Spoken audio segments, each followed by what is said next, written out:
I have here a first act guitar. I think we're all familiar with what this model is. This is a 3/4 size beginner guitar just for somebody that's starting out. The question I have for you guys is, do you guys think that we can make it sound better? Have you guys ever heard of the idea that a guitar, as it's played over years, will end up sounding better, that it'll mature over time? Everybody says that a laminate top guitar won't mature in sound like a solid top guitar will. What I want to find out with you guys is, can a laminate guitar improve more than expected?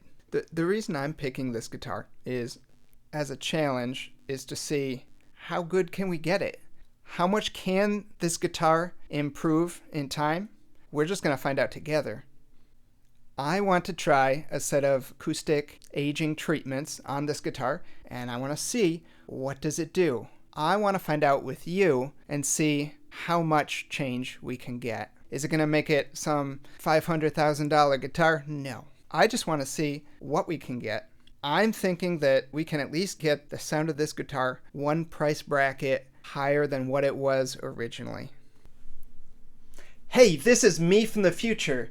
We've got 1 week worth of guitar tone aging through this thing, trying to see if we can improve the tone of this inexpensive beginner guitar. Let's see the results. So here's a frequency response from 1 week ago. What you're seeing there is the decibels that it's at different frequencies. And here's a measurement of this guitar from today. So what I want you to notice is how across the board, the guitar has increased in decibels throughout the whole range. So that would be an increase in projection of the guitar, how loud it is from across the room. I want you to look now at the highest note on a guitar. That's around 1,100 hertz. So you're noticing now that there's notes beyond that highest note of the guitar. Those are called harmonics. You're going to see that the second harmonic is around 2,500 hertz. The third harmonic is around 3,500 hertz. Fourth harmonic is around 4,600 hertz. The fifth harmonic is around 5,800 hertz. The sixth harmonic is around 7,000 hertz. The seventh harmonic is around 8,200 hertz. And the eighth harmonic is around 9,300 hertz. So these frequencies correspond to the overtones produced by the vibrating string and contribute to the timbre of the sound.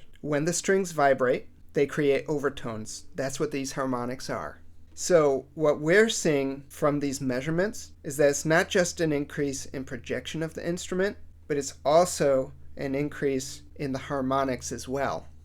Now if we look at the impulse response of these guitars, so an impulse response on speakers would be when a sound starts from a speaker, how long that sound trails off. That would be the impulse response, how long that trail is. On a speaker, you want it to be as short as possible.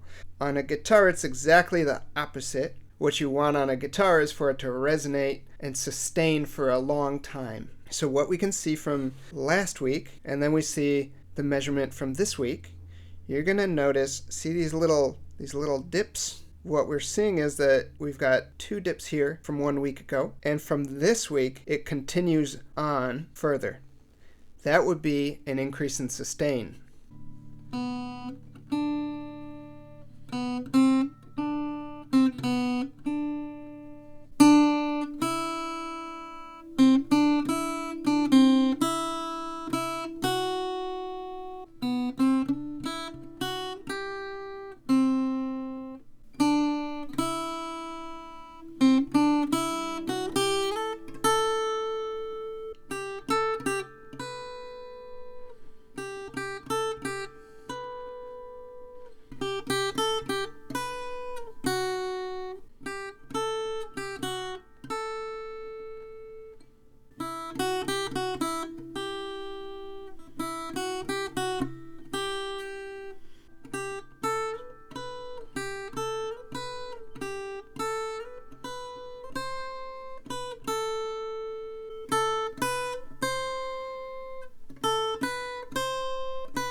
So there we have it. We have 1 week worth of guitar tone aging sessions. What do you think of the results? Remember, this is a 3/4 size first act guitar. Laminate top, it's nothing crazy. What do you think of the results? If it were a really expensive guitar, we would have expected the results that we got. But given that this is just a beginner instrument, it's meant to have kids play with it, these results I think are a lot better than what we probably would have expected. Tell me in the comments what you think. And don't forget, like and subscribe, and keep watching for new videos.